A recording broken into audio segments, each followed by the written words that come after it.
ஹரியானாவில் இருக்கும் 90 சட்டமன்ற தொகுதிகளுக்கும் வரும் அக்டோபர் மாதம் 5 அன்று தேர்தல் நடக்க இருக்கிறது. பாஜக காங்கிரஸ் இடையே கடும் போட்டி நிலவி வந்தாலும் வெற்றி காற்று காங்கிரஸ் பக்கமே வீசுகிறது என்று சொல்லப்படுகிறது. 10 ஆண்டுகளாக ஆட்சியில் இருக்கும் பாஜகவை வீழ்த்தி காங்கிரஸ் ஆட்சியை பிடிக்கும் என்று எதிர்பார்க்கப்படுகிறது. இதேபோல் கடந்த 10 ஆண்டுகளுக்கு முன்னர் தொடர்ந்து 10 ஆண்டுகள் ஆட்சியில் இருந்த காங்கிரஸை வீழ்த்தி ஹரியானாவில் முதல் முறையாக ஆட்சியை பிடித்தது பாஜக. ஹரியானாவின் முதல் பாஜக முதலமைச்சராக மனோகர் லால் கட்டர் பதவியேற்றுக் கொண்டார். 4 தொகுதிகளில் இருந்து 47 தொகுதிகளாக எகிரிய பாஜகவின் வெற்றி கணக்குக்கு பின்னணியில் இருக்கும் அரசியல் என்ன, காரணங்கள் என்ன என்பதை அறிவதும் அவசியமாகிறது. 2014ஆம் ஆண்டு ஹரியானா சட்டமன்ற தேர்தல். 10 ஆண்டுகள் ஆட்சியில் இருந்த காங்கிரசும் இழந்த ஆட்சியை மீட்டெடுக்கும் முயற்சியில் ஹரியானாவின் முக்கிய பிராந்திய கட்சியான இந்திய தேசிய லோக்தளமும் வெற்றிக்காக முட்டி மோதி கொண்டிருந்தனர். ஆனால் ஹரியானா அரசியல் களத்தில் சீனிலேயே இல்லாத கட்சியான பாஜக பெரும்பான்மையுடன் வென்று ஆட்சியை பிடிக்கும் என்று யாரும் எதிர்பார்த்திருக்க மாட்டார்கள். 2000ஆம் ஆண்டில் 6 தொகுதிகள், 2005ஆம் ஆண்டில் 2 தொகுதிகள், 2009இல் 4 தொகுதிகள் என்று ஒற்றை இலக்க எண்ணில் வென்று வந்த பாஜக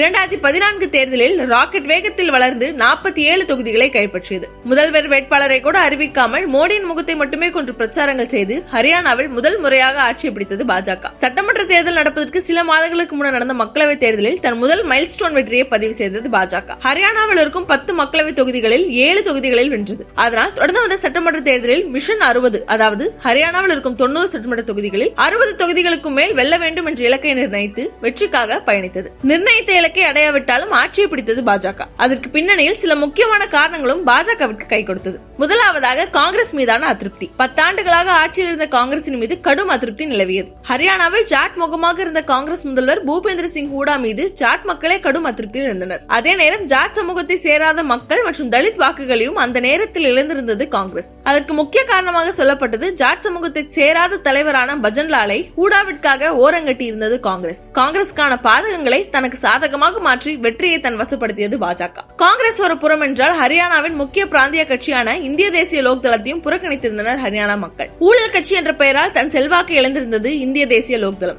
1999, 2000 காலகட்டங்களில் ஹரியானா முதல்வராக இருந்த ஓம் பிரகாஷ் சௌதாலா ஜூனியர் ஆசிரியர்கள் நியமிப்பதில் முறைகேடு செய்ததாக அவர் மற்றும் 53 பேர் மீது வழக்கு தொடரப்பட்டது. இந்த வழக்கில் 2013ஆம் ஆண்டு ஜனவரி மாதம் ஓம் பிரகாஷ் சௌதாலா மற்றும் அவரது மகன் அஜய் சிங் சௌதாலாவிற்கு 10 ஆண்டுகள் சிறை தண்டனை விதித்தது டெல்லி நீதிமன்றம். இதனால் அடுத்த ஆண்டே வந்த சட்டமன்ற தேர்தலில் சௌதாலா குடும்பம் பக்க நிற்க தவிர்த்தனர் ஹரியானா மக்கள். இப்படி 2 கட்சிகளுக்கும் எதிராக பல்வேறு காரணங்கள் இருந்ததால் அதை தனக்கு சாதகமாக மாற்றியது பாஜக. முக்கியமான யுக்திகளையும் இத்தேர்தலில் செயல்படுத்தியது. ஹரியானா மாநிலத்தில் பெரும்பான்மையாக இருக்கும் 27 விழுக்காடு ஜாட் மக்களின் வாக்குகளை பெறுவதற்காக இந்த சமூகத்தை சேர்ந்த 27 வேட்பாளர்களை களமிறக்கியது பாஜக. அதே நேரம் 2014ஆம் ஆண்டு மே மாதம் ஹரியானாவில் ஆட்சி பிடித்த பாஜக மத்தியிலும் மாநிலத்திலும் ஒரே கட்சி ஆட்சியில் இருந்தால் மட்டுமே மக்களுக்கான நலத்திட்டங்களை கொண்டு வர முடியும் என்ற பிரச்சாரங்களை முன்னெடுத்தது. அது மட்டுமில்லாமல் பாஜகவிற்கு பாரம்பரியமாக இருந்து வரும் உயர் சாதின வாக்குகளையும் தக்க வைத்துக் கொண்டது. இப்படி எதிர்க்கட்சிகளின் பலவீனத்தை தங்கள் கட்சியின் பலமாக மாற்றியதோடு மக்களை தங்களுக்கு ஆதரவாக மாற்றி வெற்றியை தட்டி பிரித்தது பாஜக. இப்போது